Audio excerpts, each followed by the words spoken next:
То, что за 12 месяцев одно верное решение может поменять жизнь полностью, теперь знает Алмазбек Молдоджусупов, которые вместе с женой получили шанс изменить свою жизнь вместе с проектом «Социальный контракт». Сейчас у семьи, где год назад не было постоянного источника дохода, есть 2 точки продажи овощей.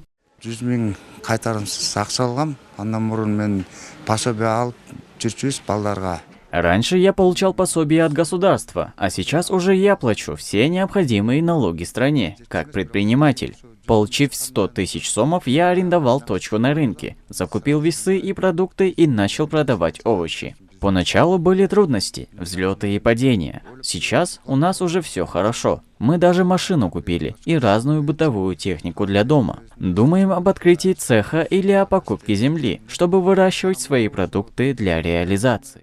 С момента старта проекта в 2022 году помощь получили 2900 семей. В этом году число участников увеличилось до 10 тысяч. Минсоцразвитие сообщили, что в 2024 это число планируется увеличить до 20 тысяч.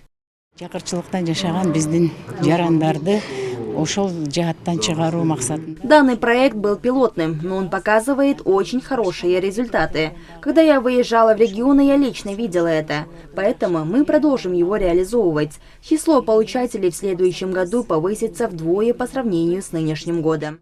Главной целью проекта является помощь малообеспеченным семьям для преодоления бедности. Получатели соцпособий станут предпринимателями, которые будут оплачивать налоги государству, а новые производства создадут рабочие места для кыргызстанцев. Вопросы помощи малоимущим и пути выхода из данной категории граждан стали основными темами для обсуждения на Национальном форуме развития 2023 «Бедность и неравенство». По данным опроса «Слушая Кыргызскую республику» Всемирного банка стало известно, что 77% респондентов согласны с тем, что ближайшие годы будут хорошим временем для экономики страны. Ну а 81% респондентов полагают, что страна находится на правильном пути экономических реформ, а 92% с оптимизмом смотрят на экономическое положение страны. Ну а в новом докладе ООН отмечается, что более 1 миллиарда человек в мире проживают в условиях многомерной бедности. Что касается Кыргызстана, то у нас его уровень составил в 2022 33,2%. Надо отметить, что уровень бедности повысился в некоторых регионах нашей республики, в частности в Баткенской области на 7,8% пункта, в Джалабадской на 3,9% пункта, на Рынской на 2,8% пункта. Президент Садыр Джапаров не смог принять участие в форуме из-за рабочей поездки в Астану, но он записал видеообращение к участникам форума. Создание новых рабочих мест и решение данных вопросов является основной задачей государства, заявил президент в видеообращении. Улуттук өнүктүрүү форумунун жакырчылыкты азайтуу, теңсиздик темасына арналганы. Ликвидация бедности и неравенства в Кыргызстане должна быть главным приоритетом всей экономической, финансовой и социальной политики государства. Национальный форум развития должен стать толчком для активизации мер по сокращению бедности и неравенства. Я поручаю всем государственным органам направить усилия на открытие предприятий, обновление старых заводов, расширение малых предприятий, ремонт дорог, завершение сотни строек, чтобы жизнь нашего народа стала лучше. Кыргызстан предпринимает и продолжит принимать значительные усилия в борьбе с бедностью. В предстоящем году были выделены 5 ключевых целей национального развития. Они включают в себя продолжение политики усиления потенциала государства в области финансового управления, повышение качества услуг образования и здравоохранения как основу для инновационного развития и социального благосостояния. 4. Это расширение сотрудничества с международными партнерами для мобилизации ресурсов, освоения новых технологий и знаний. Выход на мировые рынки финансов, значительный упор для продвижения экспорта и привлечения иностранных инвестиций. И 5. Продвижение экологической устойчивости, смягчение последствий, адаптация к глобальному изменению климата для обеспечения устойчивого развития нашей страны.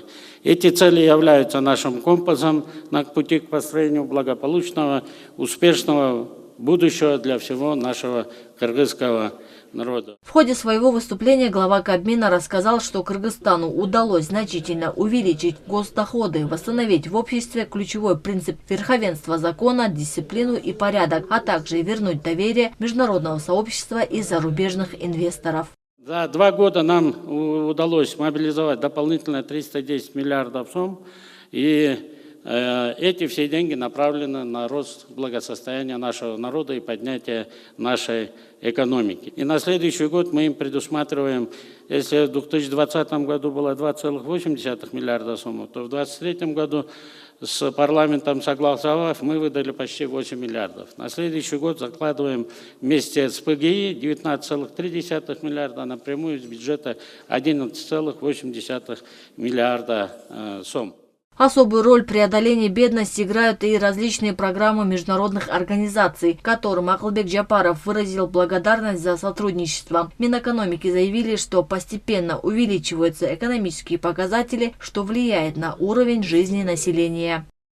За январь-август текущего года объем внешнего товарооборота составил 9 миллиардов 407 миллионов долларов, рост на 27% по сравнению с прошлым годом.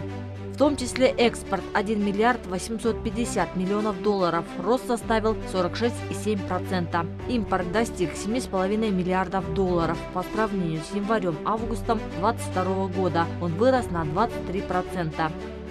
Объем товарооборота в странах ЕАЭС составляет 28,5%, а 71,5% пришлись на страны, которые не входят в этот состав.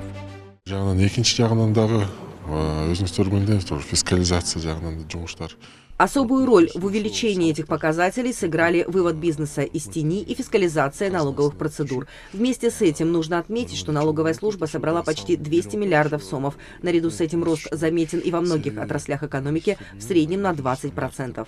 Борьба с бедностью представляет собой сложный и многогранный процесс, требующий скоординированных усилий на многих уровнях, от национального до мирового. Кыргызстан предпринимает и продолжит принимать значительные усилия в борьбе с бедностью. Джибек Исакова, Руслан Бароненко, ЛТР, Бишкек.